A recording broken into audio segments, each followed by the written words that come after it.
We're certainly doing increased levels of calling students, both at a university and at a faculty and a programme level. Just calling them, touching in, are you okay? Putting a lot of time and effort into mapping what is the student journey across this term, where are their pressure points going to be, and increasing our tracking and monitoring at those pressure points so that we can try and see whether or not a student's behavioural engagement with us has changed, and would that be indicative of them potentially having a problem which we might need to reach out. So doing a lot more reaching out to say, are you okay? Do you have a question you want to ask? Are you confident you know what you're doing next? Lots of the force majeure regulations we brought in to cope with the pandemic have proved to be really beneficial to help students cope with their assessment loads. So that has now been put permanently into the regulations. So that's another thing that we're doing. With students, we've co-created the Wellbeing Social podcast where students are talking to students about their questions. Again, that's linked with us mapping out what that journey is. So quite often the students are interviewing the staff about things like, do you know how tough this is for us? They've really put us into some really tricky questions, but they're important questions to ask. And I suppose the other thing that we've been doing, it overlaps with inclusivity. So the thread through the curriculums of how you are evidencing your development, how you are developing the confidence to say, 6 months ago I thought I was going to do this, but now I've changed my mind. How do you legitimate a student developing and as a result maybe changing what they thought they were going to do, rather than seeing a change of mind as a disaster? Actually, it's a positive step. So how do you help students to build the confidence to know that they are making positive decisions for their future, and including everybody in that, so that they can see that if I'm valued, I should value other people, because that's where that well-being comes from. And that's all about building up learning communities, which is at the heart of a lot of the work that we do at the moment. Again, the health and well-being aspect is built into our integrated development framework at an early stage, and whether that's looking at assessment requirements and learning requirements, that we have a balanced curriculum and that it's manageable for students, whether they're full-time or part-time. Again, that's through very close working with our student support colleagues, that right from an early stage before students are joining, that they're very aware of what support is available, and that we can align students to avail of the exact support that they do need at the right time.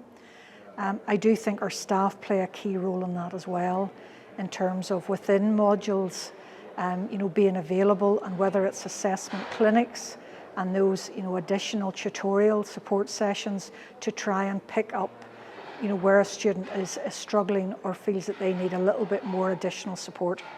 In terms of the health and well-being of students, I see them. We have follow-ups. We have quite a good structure and a good team looking after the wellness of our students at Surrey.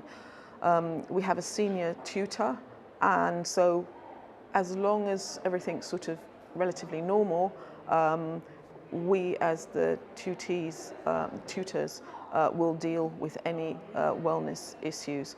But we have this great support system of sending students to professionals who can provide the social, emotional, psychological care that they need.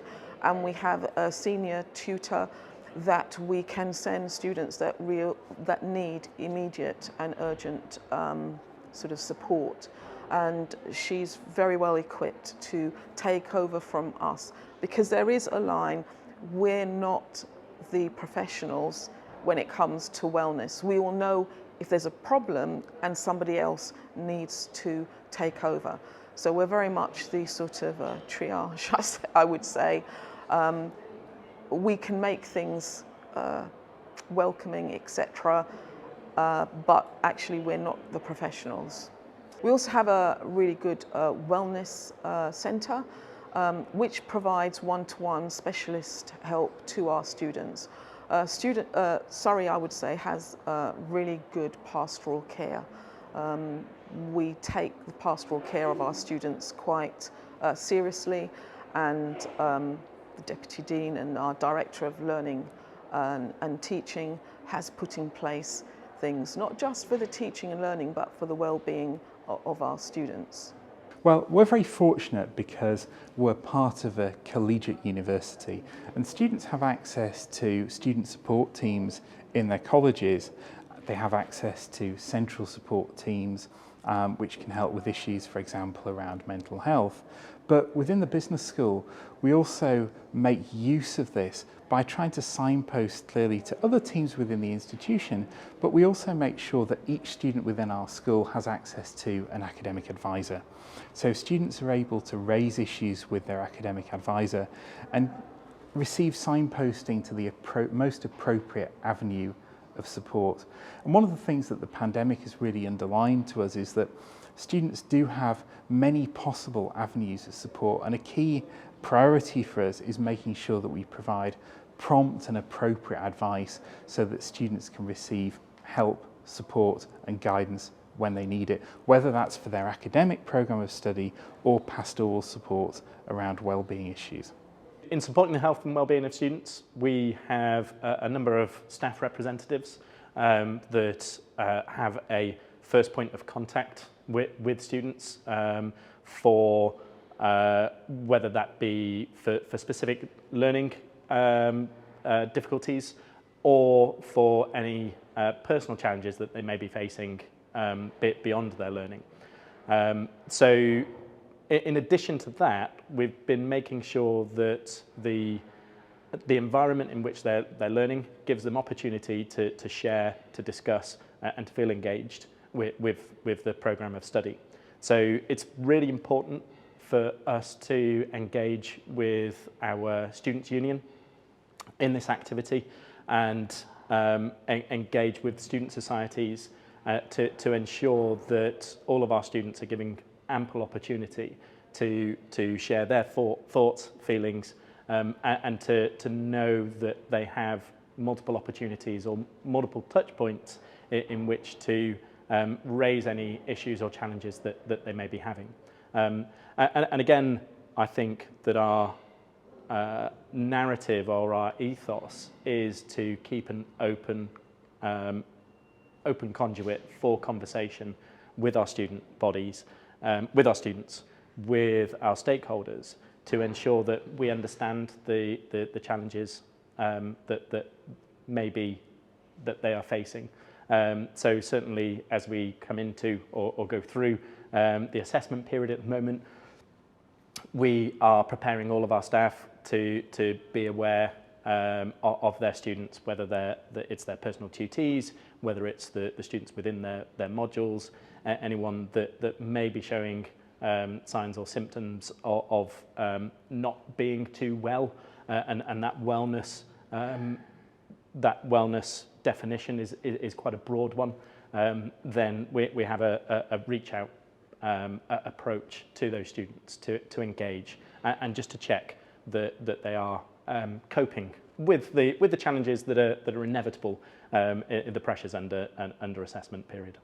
Like many universities, we've got a variety of things, often supported and worked in partnership with our student union to try and support well-being for our students, particularly around the stressful points in the year at the beginning of the academic session, when everything is new, when assessments begin to hit home, at the exam diet, when it comes to getting close to graduation and looking for employment.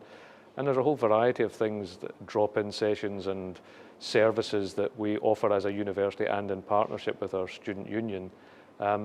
The key challenge for me, I think, is trying to build into the expectations of our students that studying is a form of work and that work has to have some balance with their other parts of their life. So the ability to engage in some physical activity, the ability to engage in some intellectual stimulation that isn't learning for your degree program is a challenge because they're all time pressured these days. And I think there's good innovation in our sector in the kinds of drop-in services and clinics and activities, and we've got a way to go yet in terms of baking that into our curriculum such that we are mindful of the well-being consequences of the learning effort that the student is putting in. And it's not just the effort and the time that they put into that, it's also the emotional stress of the anxiety for themselves as students, but also often their parents, guardians, loved ones who have a pent-up anticipation that they will hopefully pass and go on to do great things when they've graduated. But that in itself brings a level of pressure. So it is important to recognise, I think, that the university environment is a pressurised environment for many students, and I think we idealise it as some relatively comfortable space, and it's not always that for all of our students. Embedding health and well-being in the curriculum is really important, and I think that the lens in which we are coming from is looking at that from a human perspective and a people management perspective. So certainly as a workplace or understanding the future of work, there is a narrative and a knowledge base building around how you support the people within the organisation, and how the health and well-being and a healthy work-life balance is important for the sustainability of your organisation, and that triple bottom line of people, profitability, place. It is really, I think, taking that lens and thinking about how an organisation is made up of people, and how we can support the health and well-being of those people.